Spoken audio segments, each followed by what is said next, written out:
So I had a question, Sheikh. Sure. So my question is, and it might be a bit controversial, but it's just kind of pulling my brain these days. So I wanted to ask you about it because I trust you and your research on Shia Hadith. And that is, Sheikh, that so all of the Hadith that I have read thus far about Vilayat being an essential part of religion, so vilayat is an essential part of religion. Rejection of vilayat, rejection of the vilayat of even one of the 12 imams, is kufr, or believing in the imamat of a false imam is kufr. So how does that highlight Umaris? Does that somehow make them non-Muslim? Yeah. That is my question. So it depends. The ahadith of Ahlul Bayt alayhim salatu wasalam are clear. The true Islam is only true Islam what Allah sent to you, Nabi sallallahu alayhi wa wasallam, is the complete Islam.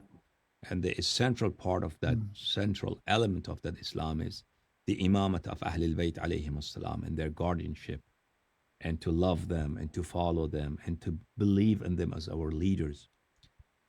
However, if someone accepts the Nabi sallallahu alayhi wa sallam, he does not agree with the imamat of Ahlul Bayt alayhim salatu wasalam. Many ahadith of Ahlul Bayt alayhim salatu wasalam denote to the fact that if they do not know better, it's because of ignorance. And they do not hate Ahlul Bayt alayhim salam. And they do not love those people who oppressed Ahlul Bayt alayhim salam. And such individuals, if they perform good deeds and they pray the way Nabi sallallahu alaihi wasallam prayed, Allah subhanahu wa ta'ala will forgive them.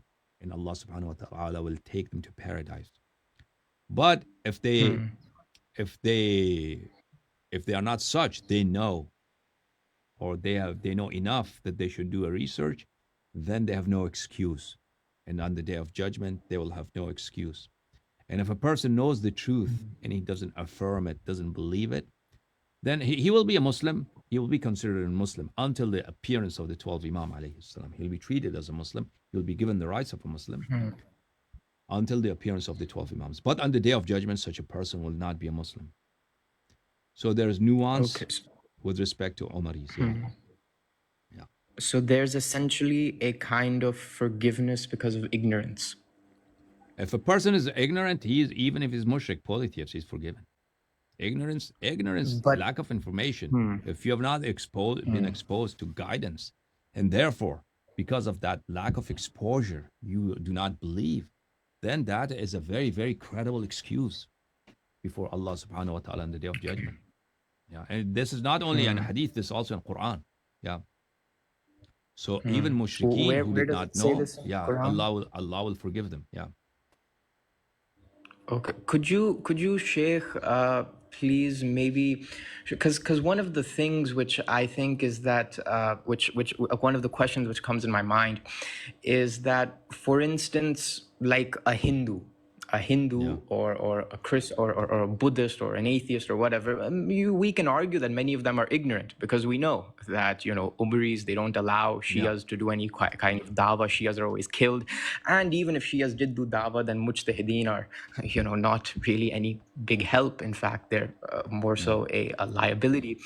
So but in a Shari kind of a sense, a Hindu, right, he can be ignorant, and that can be a reason for him on the day of judgment, and maybe he ends up going to heaven because he was completely ignorant and he didn't know any better.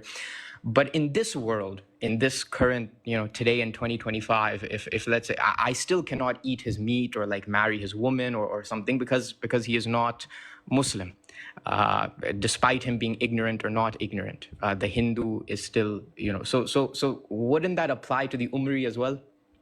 That even if the Umri is very ignorant, so you cannot do qiyas. You cannot do qiyas, because if a person is not Muslim, but he will be excused, he has a legitimate excuse on the day of judgment, right? So we should be able to eat his meat. That's pure qiyas.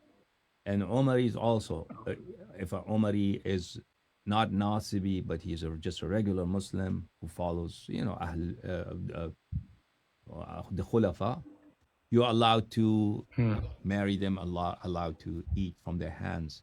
So this is none of this is based on qiyas. These are all hukm of sharia that we have to Okay. follow. Yeah.